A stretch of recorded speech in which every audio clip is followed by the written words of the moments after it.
नमस्कार दोस्तों, स्वागत है आपका गुरुपथ में। मैं उपेंद्र कुमार आप सभी का स्वागत करता हूं। आज हम आप लोगों के लिए लेके आए हैं आधुनिक भारत के इतिहास से दूसरा वीडियो, जिसमें हम पढ़ रहे हैं भारत में यूरोपीय कंपनियों का आगमन। 2-3 वीडियो में ये टॉपिक समाप्त हो जाएगा। उसके बाद में हम पढ़ेंगे कि किस तरह से भारत में जो यूरोपीय कंपनियाँ आती हैं वो व्यापार के साथ साथ नीति में अपनी भूमिका निभाने का प्रयास करती हैं और फिर तमाम समस्याएँ बढ़ती हैं, जैसे 1757 का युद्ध, प्लासी का, और फिर 1764 की बक्सर की लड़ाई, उसके बाद में इलाहाबाद की संधि। ये सब जानने का प्रयास करेंगे। इन सब घटनाओं से कैसे कैसे धीरे धीरे करके इनकी क्षमता और शक्ति बढ़ती जाती है भारत में अपना राजनीतिक महत्व बढ़ाने में। तो उसी को समझने का प्रयास करेंगे।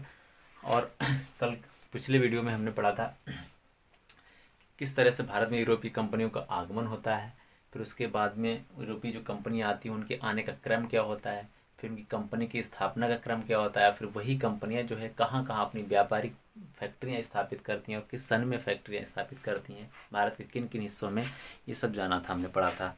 आज हम उन्हीं में से पुर्तगाली ईस्ट इंडिया कंपनी, इसी के बारे में स्पेशली विशेष रूप से डिटेल में पढ़ने का प्रयास करेंगे। तो उसी संबंध में जानने का प्रयास करते हैं। पुर्तगाली जो नाविक होते हैं, पहले जो यात्री होते हैं, वास्को डी गामा, जो सन 1498 ईस्वी में यूरोप से चलते हैं, यूरोप से, और भारत पहुंचते हैं। अफ्रीका महाद्वीप का चक्कर लगाते हुए भारत में पहुंचते हैं। ये भारत केरल राज्य के कालीकट नामक स्थान पे ये अपना पहला कदम रखते हैं और यहाँ व्यापार स्थापित करने का प्रयास करते हैं। यहाँ से व्यापार आरंभ करते हैं और उसी संबंध में, व्यापारिक संबंध में देखते हैं कि वहाँ की केरल की जो समृद्धि है, जो व्यापारिक समृद्धि है, जो व्यापार के जो अवसर हैं वो बहुत अच्छे इनको नज़र आते हैं कि यहाँ से ज़्यादा मात्रा में व्यापार किया जा सकता है। और विशेष रूप से मसालों का व्यापार और जड़ी बूटियों का व्यापार यहाँ से आज स्टार्ट करते हैं। तो जो वास्को डी गामा आते हैं पहले यूरोप से भारत तक, तो यहाँ व्यापार स्टार्ट करते हैं। ज़्यादा से ज़्यादा माल यहाँ पर मसाले वगैरह, जड़ी बूटियाँ वगैरह, काली मिर्च वगैरह या अन्य मसाले लेकर अपने जहाज़ में वापस जब लौटते हैं यूरोप के लिए, तो कहा जाता है इनको वापस जाने के बाद 60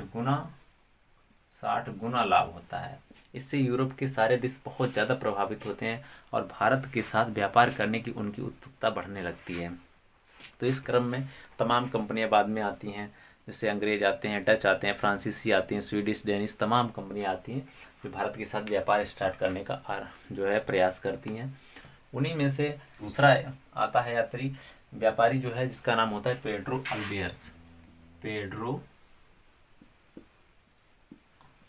अल्बेयर्स। दूसरा यात्री आता है पेड्रो अल्बेयर्स। ये आता है सन 1502 ईस्वी में। 1502 ईस्वी में एक दूसरा यात्री आता है व्यापारी, और यहाँ से बहुत सारा माल भर के पुनः यूरोप लेके जाता है, ज़्यादा से ज़्यादा लाभ देखकर और फिर उसके बाद में क्या होता है, पुनः आते हैं यहाँ पर वास्को डी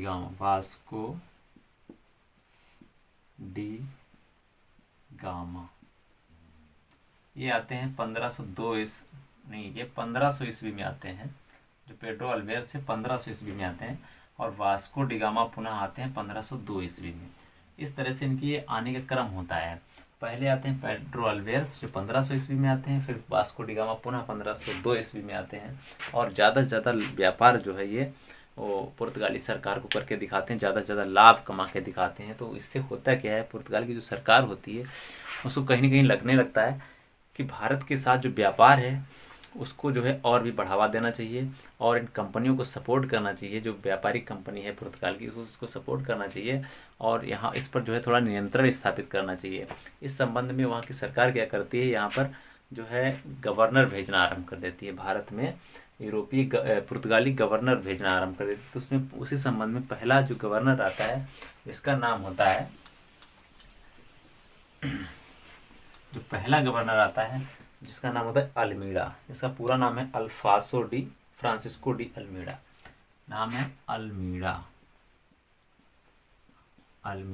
पहला पुर्तगाली गवर्नर भारत में, इसका नाम अल्मीड़ा है। ये आता है सन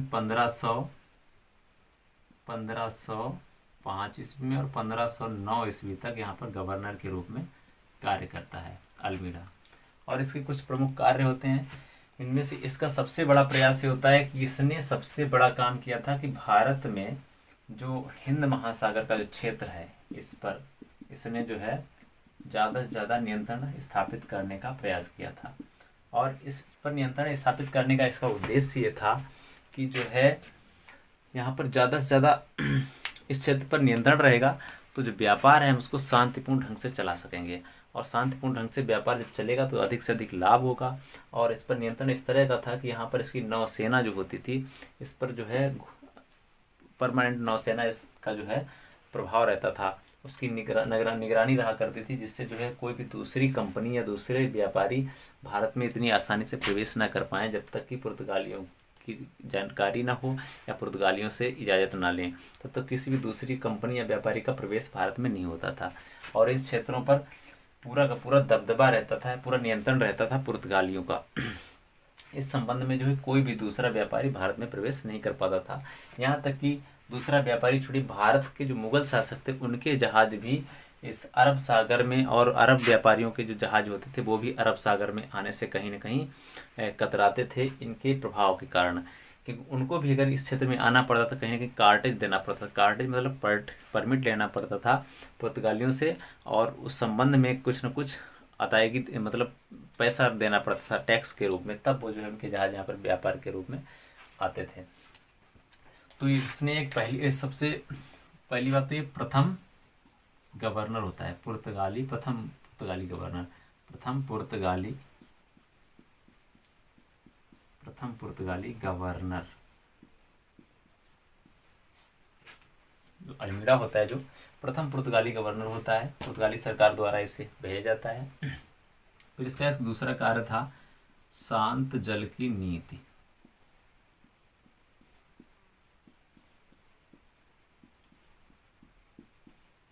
शांत जल की नीति इसने क्या किया था, यहाँ पर जो है मैंने बताया कि जिस तरह से इसने हिंद महासागर के क्षेत्र पर अपना नियंत्रण स्थापित किया था, और उसी को कहा जाता है शांत जल की नीति, ताकि जो है वो यहाँ से शांतिपूर्ण ढंग से अपना व्यापार संचालित कर सके।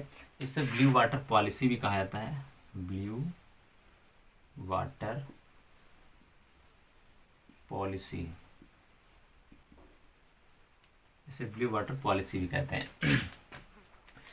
तो इस संबंध में इसने जो है ये, और इसने जो है कि 1509 ईस्वी में इसका एक सामना होता है मुस्लिम नौसैनिक जो है बेड़ा होता है, जिसमें जो है गुजरात के महमूद बेगड़ा और तुर्की सेना और मिस्र की सेना की संयुक्त सेना थी, जिसके साथ इसका सामना होता है 1509 ईस्वी में, 1509 में।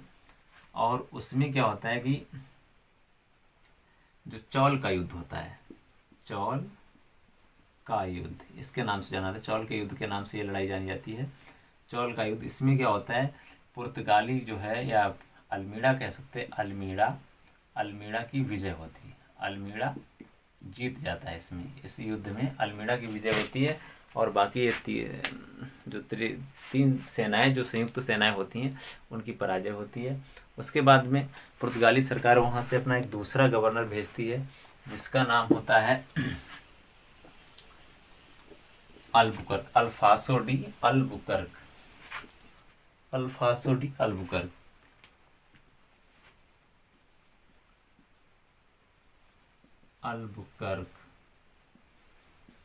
ये दूसरा गवर्नर होता है, पुर्तगाली सरकार के द्वारा भेजा जाता है। ये 1509 में आता है और 1515 तक यहाँ पर गवर्नर के रूप में कार्य करता है भारत में, पुर्तगाली गवर्नर के रूप में 1509 में आता है और 1515 तक जो है यहाँ पर एज ए गवर्नर के रूप में कार्य करता है। और इसके कुछ महत्वपूर्ण कार्य हैं। सबसे ज़्यादा अगर देखा है तो पुर्तगाली में सबसे महत्वपूर्ण टॉपिक यही है अल्बुकर्क के बारे में। यहाँ से ज़्यादा प्रश्न पूछ जाते हैं क्योंकि इसके ज़्यादा से ज़्यादा यहाँ पर कार्य रहते हैं। तो इसको पुर्तगाली शक्ति का जो है वास्तविक संस्थापक भी कहा जाता है। संस्थापक,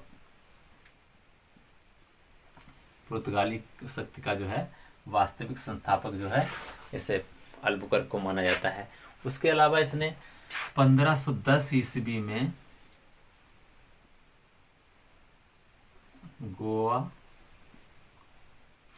को आदिल शाही सुल्तान से छीन लिया। 1510 ईस्वी में गोवा के आदिल शाही जो सुल्तान होते हैं उससे जो है गोवा छीन लेता है शक्तिपूर्ण ढंग से, और जो है कि वहाँ पर जो है अपना प्रभाव स्थापित करने का प्रयास करता है। तो इस तरह से 1510 ईस्वी में गोवा पर अधिकार कौन कर लेता है? अल्बुकर्क। फिर जो है कोचीन को ये अपना मुख्यालय या राजधानी बनाता है। कोचीन को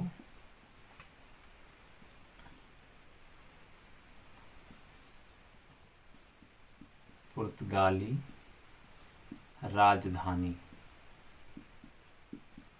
राजधानी के रूप में स्थापित करता है। कोचीन को पुर्तगाली राजधानी के रूप में स्थापित करता है। और इसके अलावा अगर देखा जाए तो 1511 ईस्वी में जो दक्षिण पूर्व एशिया का जो क्षेत्र है मलक्का, यहाँ पर एक महत्वपूर्ण मंडी है। उस महत्वपूर्ण मंडी पर जो है ये 1511 ईस्वी में मलक्का मंडी पर नियंत्रण कर लेता है, नियंत्रण स्थापित करता है। 1511 ईस्वी में मलक्का मंडी पर नियंत्रण स्थापित करता है। इस टाइप की उसके कुछ महत्वपूर्ण कार्य रहते हैं, क्योंकि वहाँ से ज़्यादा से ज़्यादा व्यापार चला जाता था। दक्षिण पूर्व एशिया का क्षेत्र था और हिंद महासागर से जुड़ा हुआ था और ज़्यादा से ज़्यादा इस क्षेत्र से व्यापार होता था, इसलिए इसने इस मंडी पर अपने जो है नियंत्रण स्थापित कर लिया। उसके बाद में इसने जो है भारत में वैवाहिक संबंध स्थापित किए। वैवाहिक संबंध जो अल्बुकर्क होता है, इसने जो है भारत में वैवाहिक संबंध स्थापित करने का प्रयास किया था, क्योंकि इसे चाहता था कहीं न कहीं पुर्तगालियों की भारत में संख्या बढ़नी चाहिए। जब संख्या बढ़ेगी तो पुर्तगालियों का प्रभाव कुछ ज़्यादा रहेगा यहाँ पर, और हम व्यापार को उतनी अच्छे ढंग से चला पाएंगे और यहाँ के जो है प्रशासन भी हम उसी अच्छे तरीके से देख पाएंगे। और जो है कि जब संख्या बढ़ेगी तो कहीं न कहीं हमारा प्रभाव ज़्यादा रहेगा और यहाँ के लोगों को कहीं न कहीं लगेगा कि हम उनके अपने हैं। तो एक अपनत्व वाली भावना जोड़ने के लिए, जिससे इनका संगठन मजबूत हो सके, इसलिए यहाँ पर ये वैवाहिक संबंध स्थापित करते हैं। और इस संबंध में कोई भी भारतीय स्त्री जो है पुर्तगालियों के साथ विवाह या विदेशी के साथ विवाह करने के लिए तैयार नहीं होती थी। तो इन्होंने एक जो भारत में पहले जो विधवा पुनर्विवाह जो है पहले नहीं चलता था, ये तो बहुत बात की बात है, इन्होंने जो है तभी इसको जो है बैन कर दिया था। कोई भी विधवा स्त्री है उसके साथ विवाह किया जा सकता ताकि वो अपना वैवाहिक जीवन जिए, क्योंकि विधवा का जो विधवा पुनर्विवाह से जो है उसका जीवन आगे का कुछ सुदृढ़ हो जाता था। और उससे पहले जो ऐसी स्थितियां थी कि विधवाओं का जीवन बहुत ही कष्टकारी हुआ करता था, इसलिए यहाँ पर विधवा पुनर्विवाह को स्टार्ट कर देता है और यहाँ भारत में जो है वैवाहिक संबंध स्थापित करता है। उसके बाद इसका एक कार्य रहता है कि फादर लुई को ये विजयनगर भेजता है। विजयनगर के शासक कृष्णदेवराय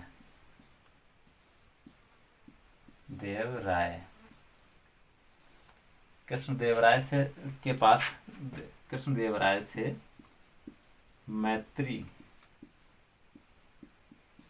मैत्री स्थापित करने के, मैत्रीपूर्ण संबंध स्थापित करने के लिए फादर लुई को ये जो है विजयनगर साम्राज्य में भेजता है। विजयनगर के शासक होते हैं राजा कृष्णदेवराय जो होते हैं, और ये जो है इनके अल्बुकर्क जो होता है इनके पास फादर लुई नामक व्यक्ति को भेजता है ताकि जो है इनके साथ जो है मैत्रीपूर्ण संबंध स्थापित हो सके। और इसी संबंध में ये जो है कि इनसे एक इजाज़त मांगने के लिए भेजता है कि जो विजयनगर के जो शासक होते हैं कृष्णदेवराय, इनसे कन्नूर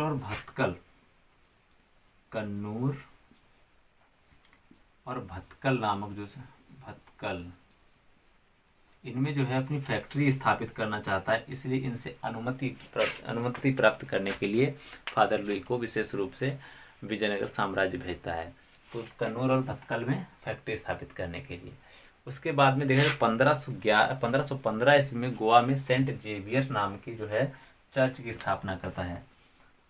अल्बुकर्क जो होते हैं 1515 में गोवा में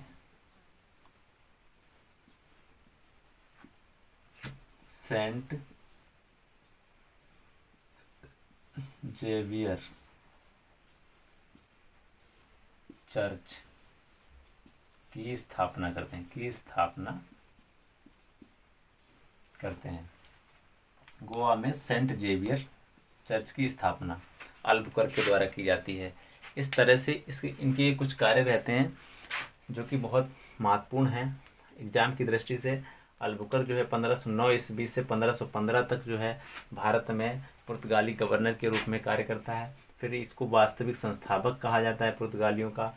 तो उसके बाद 1510 ईस्वी में ये गोवा को छीन लेता है वहाँ के आदिल शाही सुल्तान के पास से।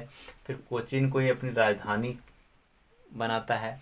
उसके बाद में 1511 ईस्वी में मलक्का में जो है एक महत्वपूर्ण मंडी होती है, उस पर जो है नियंत्रण स्थापित कर लेता है। और भारत में वैवाहिक संबंधों को स्थापित करने का जो है अगर श्रेय जाता है तो अल्बुकर्क को जाता है।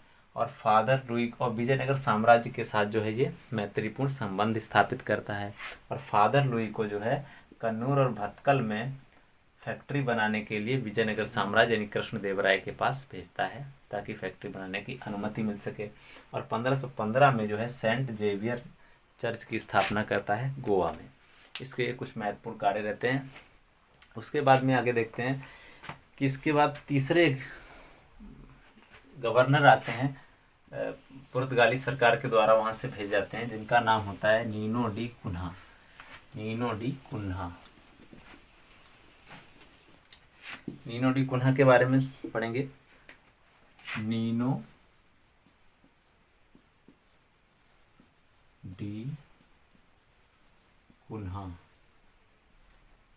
डी कुन्हा जो है आते हैं 1529 ईस्वी में, 1529 ईस्वी में और 1538 ईस्वी तक जो है यहाँ पर एक गवर्नर के रूप में कार्य करते हैं भारत में।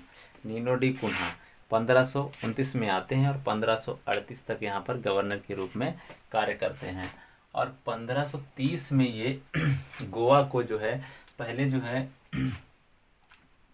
1530 ईस्वी में ये जो है कोचीन को अल्बुकर्क जहाँ कोचीन को अपनी राजधानी स्थापित करता है, कोचीन को वहीं जो है कि जो नीनो डी कुन्हा होते हैं तो गोवा कोचीन को जो पहले से कोचीन जो राजधानी होती है ये उस राजधानी को गोवा में स्थानांतरित कर देते हैं। गोवा को राजधानी बनाया। नीनो डी कुन्हा ने जो पहले कोचीन में राजधानी होती है अल्बुकर्क के द्वारा स्थापित की जाती है उसको स्थानांतरित करके ये जो है गोवा में राजधानी को स्थापित करते हैं, यानी गोवा को राजधानी बना लेते हैं। और 1560 ईस्वी में 1560 में इन्होंने जो है क्या नाम ईसाई धर्म न्यायालय की स्थापना की थी। ईसाई धर्म न्यायालय की स्थापना 1560 ईस्वी में नीनो डी कुन्हा ने ईसाई धर्म न्यायालय की स्थापना की। और जो है कि 1560 में ईसाई धर्म न्यायालय की स्थापना करने के बाद में ये कार्य और करते हैं, जो भारत में जो पुर्तगाली जो कंपनी होती है इसने जो समुद्री क्षेत्र पर जो व्यापार स्थापित करने के लिए जो नियंत्रण स्थापित किया था उसको जो है इन्होंने एस्तादो द इंडिया नाम दिया। एस्तादो द इंडिया नाम दिया। एस्तादो द इंडिया इस जो है नियंत्रण स्थापित करने की जो प्रक्रिया थी इसको नीनो डी कुन्हा ने एस्तादो द इंडिया नाम दिया था। और 1535 ईस्वी में इन्होंने दीव पर अधिकार कर लिया। और 1559 में ये क्या नाम, दमन पर भी अधिकार कर लेते हैं, दमन। 1535 में द्वीप और 1559 में दमन पर अधिकार कर लेते हैं। उसके बाद में इनका जो प्रभाव कुछ, जब इनके बाद में प्रभाव कम हो जाता है, अंग्रेजों का प्रभाव बढ़ने लगता है, उसके बावजूद भी इनके पास 3 हिस्से रहते हैं, गोवा भी रहता है। गोवा भी इसी इनके अधिकार क्षेत्र में रहता है पुर्तगालियों के। होता क्या है कि सबसे पहले भारत में आते हैं पुर्तगाली 1498 ईस्वी में, और उसके बाद में सबसे बाद में ही पुर्तगाली जाते भी यहाँ से हैं। सन 1961 ईस्वी में पुर्तगालियों का प्रभाव समाप्त होता है भारत से, कि भारत देश आज़ाद हो जाता है सन 1947 में, और पुर्तगाली भारत से जो है 1961 ईस्वी में जाते हैं। ये नहीं इस हिस्से को, भारत के क्षेत्र को, हिस्से को नहीं छोड़ने का प्रयास कर रहे थे। ये इनका मानना था कि कहीं न कहीं जो गोवा है ये हमारा हिस्सा है, ये पुर्तगालियों का हिस्सा है, ये अभिन्न अंग है पुर्तगाली सरकार का, है यूरोप का अभिन्न अंग है। कहाँ पुर्तगाली यूरोप में बैठते हैं, यूरोप, और यूरोप से भारत में जो है, जो अफ्रीका को क्रॉस करते हुए आते हैं, यहाँ बैठे, और यहाँ पर जो है जो गोवा को जो है अपने देश का अभिन्न हिस्सा बताते हैं। तो जो है उसके बाद में इस हिस्से को जो है कब्जा करने के लिए भारत में आज़ादी के बाद कई साल तक जो है गोवा में इनका नियंत्रण रहता है। तो 1961 में जब युद्ध होता है, लड़ाई होती है इनके साथ, तब इनको ज़बरदस्ती यहाँ से भगाया जाता है, तब जो है गोवा पर भारत का अधिकार होता है। इस तरह से हमने आज इनके बारे में पढ़ लिया। और एक चीज़ समझ लेते हैं कि भारत में अगर प्रिंटिंग प्रेस, यानी प्रिंटिंग प्रेस का अगर किसी को श्रेय जाता है, प्रिंटिंग प्रेस की स्थापना का, तो पुर्तगालियों को जाता है। और यहाँ पर जो है पुर्तगाली जो है हिंद महासागर के क्षेत्र में कार्टेज वसूल किया करते थे बाकी व्यापारियों के संबंध में, या अरब व्यापारी और जैसे भारतीय जहाज़ जो व्यापारिक थे, उनको भी अरब सागर में प्रवेश करने की जो है इजाज़त नहीं हुआ करती थी। उसके लिए कार्टेज लेना पड़ता था, यानी परमिट लेना पड़ता था, उसके बदले में कुछ टैक्स या कर के रूप में देना पड़ता था। इस तरह के इनके कुछ कार्य थे। इसके अलावा आगे हम इस वीडियो के संबंध में पुर्तगालियों से जानकारी के बाद में हम थोड़ा पढ़ लेते हैं डचों के बारे में। डच जो होते हैं,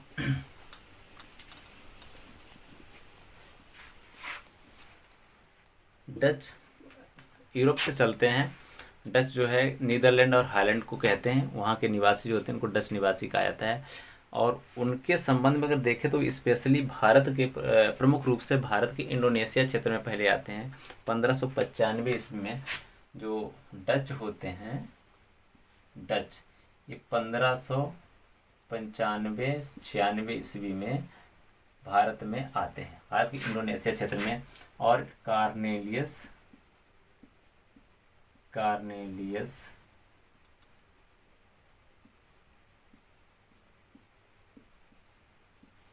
हाउटमैन, डच जो होते हैं 1595-96 ईस्वी में कार्नेलियस हाउटमैन के नेतृत्व में भारत आते हैं, और विशेष रूप से भारत के इंडोनेशिया क्षेत्र में अपना व्यापार जमाने का प्रयास करते हैं, यहाँ पर अपनी खोज जारी कर देते हैं। और इसके अलावा जो डच जो होते हैं भारत में ना आकर पहले अपना व्यापार आरंभ करते हैं इंडोनेशिया क्षेत्र में, और वहाँ से जो है विशेष रूप से मसाले का व्यापार आरंभ करते हैं। और मसाले का व्यापार भारत में केरल राज्य से, जैसे पुर्तगालियों ने यहाँ पर व्यापार मसाले के रूप में किया था, मसाले का व्यापार कर रहे थे, उसी प्रकार से डच जो है इंडोनेशिया क्षेत्र में जो है मसाले का व्यापार करते थे। यहाँ से मसाले ले जाते थे और यूरोप में उनको जो है अपने व्यापार की दृष्टि से यूज करते थे। क्योंकि ज़्यादा से ज़्यादा ऐसा होता है कि यूरोप में सर्दियों के दिनों में, जाड़े के दिनों में जो है भोजन की थोड़ी समस्या हो जाती थी वहाँ पर, क्योंकि उत्पादन ज़्यादा से ज़्यादा नहीं होते थे खाद्य पदार्थों के। इसलिए जो है वहाँ के लोग जब मांसाहारी होते थे तो चिकन मटन पे जो है ज़्यादा से ज़्यादा ये जो मसाले होते थे ये लेके जाते थे और उन पर लगाकर जो है इनको खाया जाता था। इसलिए यहाँ से जो विशेष रूप से इंडोनेशिया क्षेत्र से मसाले का व्यापार करते थे, और बाद में भारत के हिस्से में प्रवेश करते हैं और अपनी जो है फैक्ट्री भी मछलीपट्टनम में लगाते हैं। तो भारत में प्रवेश करते तो वहाँ से विशेष रूप से कपड़े का व्यापार करते हैं। जैसे यहाँ से इंडोनेशिया से इनको कारण ये भी था कि जो भारत से मसाले की बजाय कपड़ों का व्यापार इसलिए करते थे क्योंकि इनको इंडोनेशियाई क्षेत्र से जो है पर्याप्त मात्रा में मसाले की प्राप्ति हो जाती थी, तो मसाले का व्यापार यहाँ से चलता था और बाकी भारत से इन्होंने कपड़े का व्यापार आरंभ किया था। कहा जाता है जिस तरह से पुर्तगालियों ने यूरोप में जो है कि भारत के मसालों को जो है एक पहचान दी थी, उसी प्रकार से डचों ने जो है भारत की ये कपड़ों को यूरोप में एक नई पहचान दी थी। तो इस संबंध में कह सकते हैं कि भारतीय कपड़ों को अगर यूरोप में पहचान देने का श्रेय अगर किसी को है तो वो डचों को है। ये डच जो होते हैं तो भारत से कपड़े का विशेष रूप से व्यापार करते हैं और यूरोप में जो है इसको जो है एक नई पहचान देते हैं, जिससे भारत के कपड़े की जो है बहुत ज़्यादा कीमत और बहुत ज़्यादा आकर्षण वहाँ पे उत्पन्न होता है लोगों के अंदर। और जो है कि इन जो डच जो हैं इनके बाद में हम देखेंगे कि अंग्रेज़ों के संबंध में पढ़ने का प्रयास करेंगे। अंग्रेज़ जो है किस तरह से अपनी जो है व्यापार यहाँ पर आरंभ करते हैं और किस तरह की गतिविधियाँ करते हैं, कैसे राजनीति में अपने जो है भूमिका निभाने का प्रयास करते हैं, ये सब हम अगले वीडियोज़ में जानेंगे। और अगर वीडियो अच्छा लगा हो तो लाइक करें, सब्सक्राइब करें और शेयर करना बिल्कुल ना भूलें।